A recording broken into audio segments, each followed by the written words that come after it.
आप देख रहे हैं न्यूज 24। आपके साथ में हूं मानक गुप्ता और अब मेरे साथ जुड़ गए हैं दिल्ली के उप मुख्यमंत्री मनीष सिसोदिया। और वो इसलिए क्योंकि दिल्ली में पहले ऑक्सीजन की किल्लत थी, अब वैक्सीन की किल्लत हो गई है। पहले दिल्ली सरकार और केंद्र सरकार में ऑक्सीजन को लेकर ठनी हुई थी, अब वैक्सीन को लेकर ठन गई है।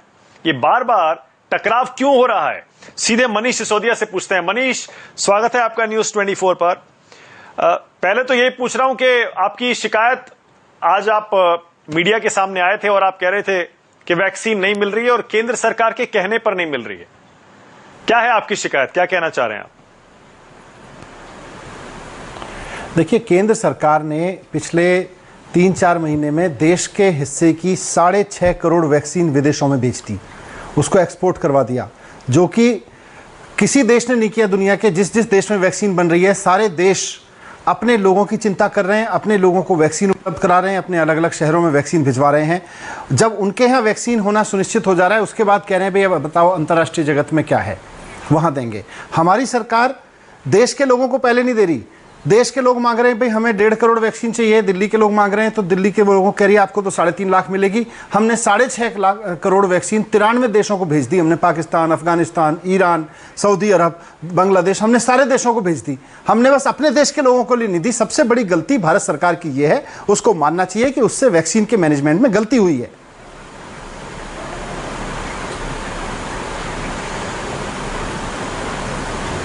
मनीष, लेकिन आज संबित पात्रा बीजेपी की तरफ से प्रेस कॉन्फ्रेंस कर रहे थे, आपने सुनी होगी, मुझे पूरा यकीन है।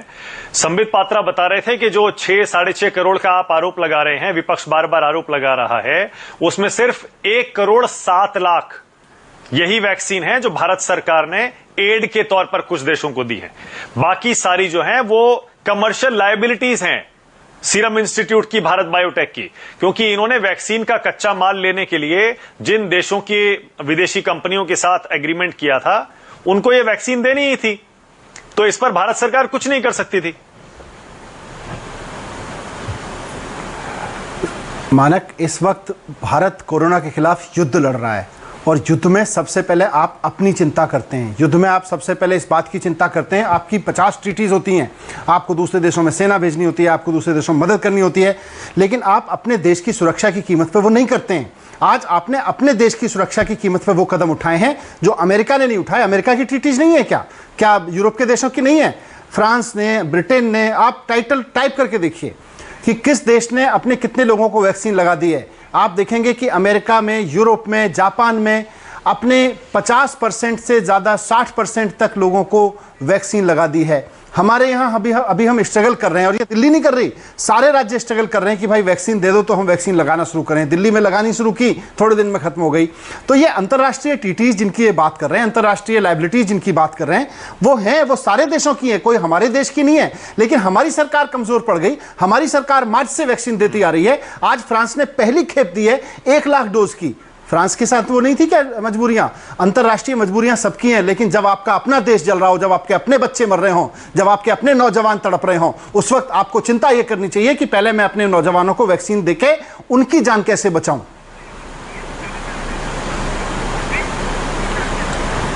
हाँ, सही कह रहे हैं। लेकिन मनीष, अब जब वैक्सीन की अवेलेबिलिटी की आपको पूरी जानकारी है, आपको भी पता है इस समय, चलिए जो हुआ वो हुआ, आगे की बात करते हैं, आज की बात करते हैं। आपको पता है इस समय जो वैक्सीन अवेलेबल हैं वो सारे राज्यों को उसी हिसाब से दी जा रही हैं। तो आप जो वैक्सीन की दिल्ली के लिए मांग कर रहे हैं वो नाजायज नहीं है क्या? क्योंकि केंद्र को तो बाकी सारे राज्यों को भी देनी है। नहीं, केंद्र सरकार और भारतीय जनता पार्टी पहले तो तय कर ले कि केंद्र सरकार की देश में, देश की कंपनियों से वैक्सीन खरीदने में कोई भूमिका है या नहीं है। जब एक बार कहते हैं, अप्रैल में इन्होंने कहा भाई सारे राज्य अपने आप खरीद लें। जब सारे राज्यों ने कंपनियों से अपने आप संपर्क किया, हमने भी संपर्क किया, तो उसके बाद में भारत सरकार हमको चिट्ठी लिख के कहती है भाई आप ज़्यादा नहीं खरीद सकते, आप केवल इतनी ले सकते हो आप। तो या तो केंद्र सरकार भूमिका निभाए या ना निभाए। बीच में दोनों तरफ से गेम क्यों खेलती है कि नहीं हम तय भी करेंगे और हम कहेंगे राज्य अपने आप निपटें? तो ये तो गलत है ना।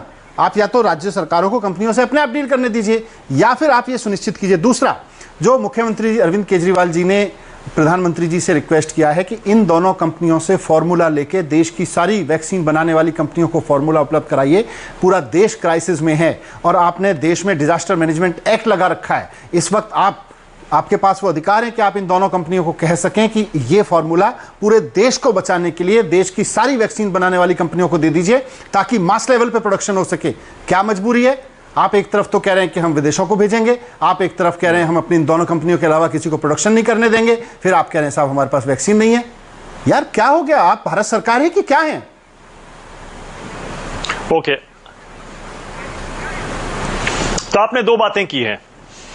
आपने एक कहा है कि वैक्सीन का फॉर्मूला इन दो कंपनियों से लेकर बाकी सारी और कंपनियों को दे दिया जाए, और दूसरा आप ये कह रहे हैं कि केंद्र सरकार के कहने पर ये कंपनियां आपकी दिल्ली की सरकार को वैक्सीन नहीं दे रही हैं। क्या आप इस बात को साबित कर सकते हैं कि केंद्र सरकार ने मना किया है इन कंपनियों को कि दिल्ली को इतना ही देना है, इससे ज्यादा नहीं देना है? बिल्कुल, हमारे पास चिट्ठी है, मेरे पास ये दोनों चिट्ठियां हैं। दो चिट्ठियों में लिखा हुआ है, ये भारत सरकार के स्वास्थ्य पर्यावरण कल्याण मंत्रालय की 29 अप्रैल की चिट्ठियां हैं, जिसमें लिखा हुआ है। आज मेरे पास में कोवैक्सीन की चिट्ठी आई है। कोवैक्सीन कह रही है भाई हमारे पास में अनप्रेसिडेंटेड डिमांड है और we are making dispatches as per the directives of the concerned government officials. We therefore sincerely regret we cannot make additional supply to required. तो ये तो सवाल ये नहीं है मानक, हम भी जानते हैं कि देश में वैक्सीन की कमी है। इसलिए जब आप केंद्र के रूप में तय कर रहे हैं कि भाई वैक्सीन कम है, हमने विदेशों को भी बिचवाई, हमने अपने राज्यों में भी ठीक से बांटनी है, तो फिर आप अंतर्राष्ट्रीय मार्केट में चलिए। आप अंतर्राष्ट्रीय मार्केट में देश के रूप में जाइए। अभी आप 30 राज्यों से कह रहे हैं कि जाके आपस में 4 कंपनियां हैं, 3 कंपनियां हैं, अभी तो एक को ही हमने भारत में परमिशन दी है, उसके सामने भिड़ो आपस में जाके। उड़ीसा दिल्ली की बुराई करेगा, नहीं दिल्ली के नंबर काटेगा, दिल्ली उड़ीसा के काटेगा, सारे राज्य एक दूसरे से इंटरनेशनल कम्युनिटी में जाके भिड़ेंगे, भारत की भद्द पिटेगी इसमें। आज हमको राष्ट्रीय संकट है, राष्ट्र के रूप में केंद्र की सरकार को अंतर्राष्ट्रीय कम्युनिटी के सामने जाके डील करनी चाहिए, बताना चाहिए भाई किस रेट पे दोगे, हमारे पूरे राज्यों को इनको दो। जो हम पैसे भी नहीं कह रहे, हम तो पैसे देने को तैयार हैं, सारे राज्य पैसे देने को तैयार हैं। और ये संकट केवल दिल्ली का नहीं है, देश के सारे राज्यों का है। दिल्ली ने 3 तारीख को शुरू कर दिया था 18 से 44 का वैक्सीनेशन प्रोग्राम। आज दिल्ली के पास में वैक्सीन खत्म होती दिख रही है। बाकी राज्यों ने अभी कई ने शुरू किया है, कई ने अभी शुरू भी नहीं किया है, और उनके पास भी कोई स्टॉक नहीं है खास। तो अभी की स्थिति क्या है जरा ये बता दीजिए मनीष। दिल्ली में आप कह रहे हैं कि कोवैक्सीन ने आपको देने से मना कर दिया, तो कोवैक्सीन कुछ दे रहा है या बिल्कुल नहीं दे रहा है? और कोविशील्ड की स्थिति क्या है? कोविशील्ड से कितनी वैक्सीन आ रही है, कितनी नहीं आ रही है? कोवैक्सीन से मुझे दिल्ली को 1.5 लाख वैक्सीन मिली थी, जिसमें से अब हमारे पास कल शाम को 16,000 बची थी। हम करीब 150 सेंटर्स पर कोवैक्सीन लगा रहे थे, अलग अलग जगहों पे पूरे दिल्ली में। इन 150 सेंटर्स में से कुछ हमने कल बंद कर दिए थे, करीब 16,000 डोज बची थी, उनको आज हमने लगा दिया है। अब हमारे पास में आज शाम से कोवैक्सीन 0 अवेलेबल है 18 से 44 साल की उम्र के लोगों के लिए, जो स्टेट प्रोक्योरमेंट के तहत में है। हमारे पास में कोविशील्ड है। कोविशील्ड की हमारे पास में अभी लगभग 4 लाख डोजेज कल शाम तक बची हुई थी, तो वो 4 लाख डोजेज भी हम उसमें से आज करीब 50, 60, 70 हज़ार डोजेज आज लग जाएंगी, तो उसके बाद में हमारे पास 3.5, सवा 3 लाख डोज बचेंगी। तो उम्मीद है, उनसे बात कर रहे हैं। कोवैक्सीन ने तो साफ मना कर दिया कि भाई अभी हम नहीं दे पाएंगे आपको। कोविशील्ड से हम उम्मीद लगा रहे हैं कि और थोड़ी दिन में हो सकता है अगली उनकी लौट आए।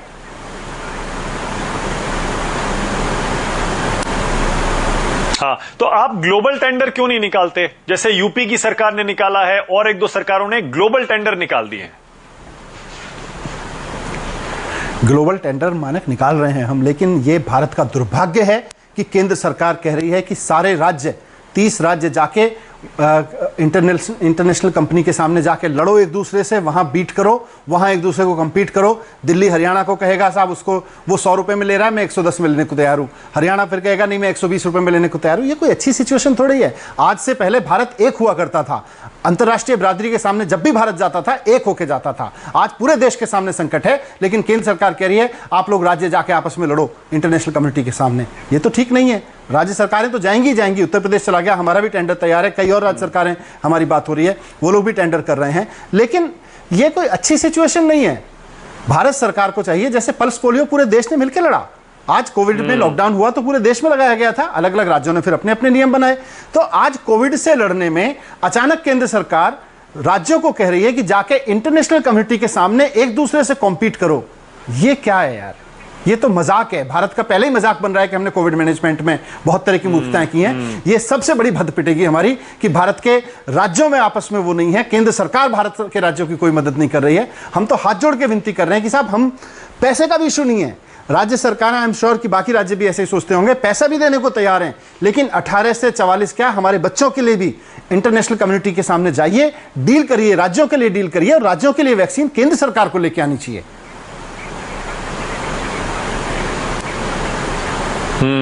तो ये जो ग्लोबल टेंडर आप निकालेंगे, इसके बाद आप उम्मीद कर रहे हैं कि दिल्ली में कुछ वैक्सीन की अवेलेबिलिटी बढ़ेगी? क्योंकि जैसा आपने कहा, कोवैक्सीन ने तो फिलहाल मना कर दिया है, कोविशील्ड की कुछ डोजेज आपके पास बची हुई हैं। आप उम्मीद कर रहे हैं कि और अंतर्राष्ट्रीय कंपनियों से कुछ वैक्सीन लाएंगे और दिल्ली में ये किल्लत कम हो जाएगी?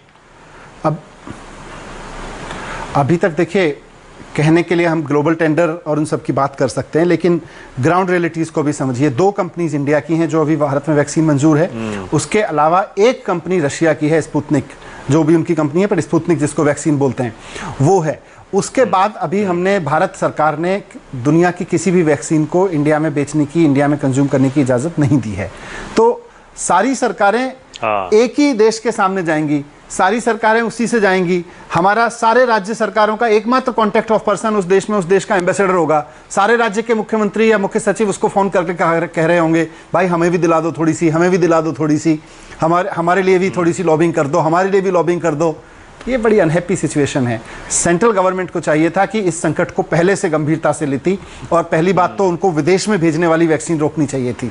जैसे अमेरिका ने नहीं दी भाई, इंटरनेशनल कमिटमेंट अमेरिका के नहीं है क्या, यूरोपियन कंट्रीज के नहीं है क्या, बाकी देशों के नहीं है क्या, किसी देश ने नहीं दी। हम एकमात्र ऐसी सरकार हैं, पता नहीं कि क्यों इतनी कमजोर सरकार हो गई हमारी कि हमने सारी जो है अपनी वैक्सीन लुटा दी दूसरों के हाथों में।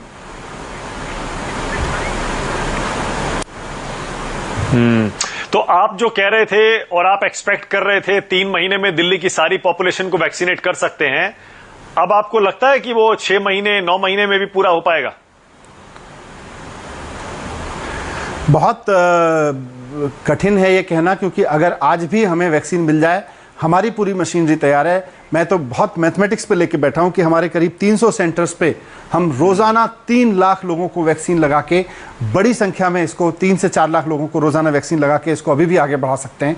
और उम्मीद करते हैं कि हो सकता है जो मुख्यमंत्री जी का प्रपोजल है, अगर देश की सारी वैक्सीन, करीब 40 से 50 वैक्सीन बनाने वाली कंपनियां हैं, अगर सारी की सारी कंपनियों को ये केंद्र सरकार की ओर से आदेश हो जाए कि आपको ये वैक्सीन अब बनानी ही है, और इन 2, क्योंकि नेशनल इमरजेंसी है, आपने नेशनल डिजास्टर मतलब इस पूरे कोविड को राष्ट्रीय आपदा घोषित कर रखा है आपने, तो आप राष्ट्रीय आपदा कानून का सहारा लेके आप उन कंपनियों को भी कहें कि आप वैक्सीन बनाइए, इन कंपनियों को भी कह सकते हैं कि आप इनको फॉर्मूला दीजिए। इस वक्त आपको प्रॉफिट या उन सब की छोड़ दीजिए, आपको देश की चिंता होनी चाहिए। आप पता नहीं किस चिंता में डूबे हुए हैं, पहले चुनाव की चिंता में डूबे हुए थे, फिर कुंभ की चिंता में डूबे रहे, अब जाके पता नहीं और इमेज मैनेजमेंट की चिंता में डूबे हो, आपको देश की चिंता है ही नहीं।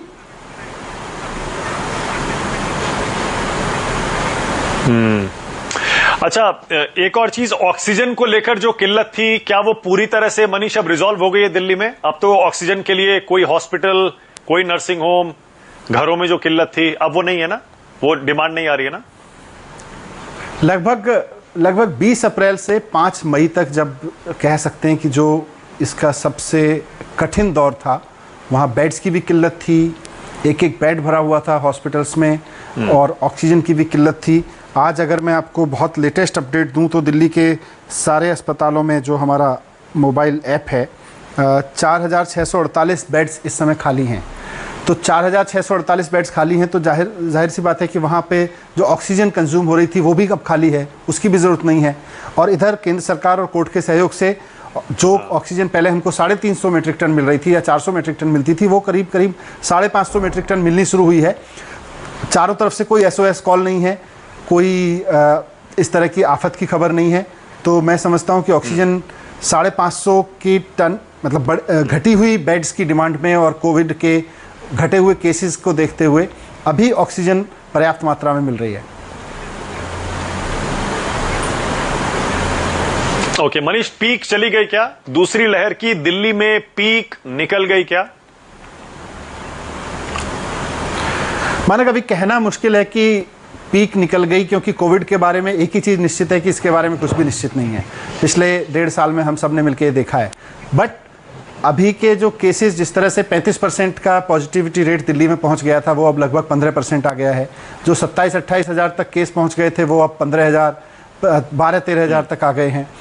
तो ऐसा लग रहा है, और हॉस्पिटल्स के ऊपर भी प्रेशर कम हुआ है, तो ऐसा लग रहा है कि केस बहुत तेज़ी से अब कम हुए हैं। अगले 5-7 दिन में अगर ये 5,000-6,000 तक आ जाता है तो माना जाएगा कि बहुत अब स्थिति सुधर गई है। और फिर अगर जो तीसरे फेज़ की बात कर रहे हैं, तीसरा फेज़ कभी आए उससे पहले अगर हम सबको वैक्सीन लगा दें तो शायद फिर हमको इतनी परेशानी ना झेलनी पड़े जितनी इस बार झेलनी पड़ी है सबको। ठीक है, चलिए इसी नोट पे खत्म कर रहे हैं। इन्हीं राहत भरे आंकड़ों से जो आपने अभी दिए कि दिल्ली में ऐसा लग रहा है कि अब दूसरी लहर की जो सिवियरिटी है वो अब थोड़ी कम हो रही है। बहुत शुक्रिया मनीष सिसोदिया, दिल्ली के उप मुख्यमंत्री, हमसे बात करने के लिए बहुत शुक्रिया।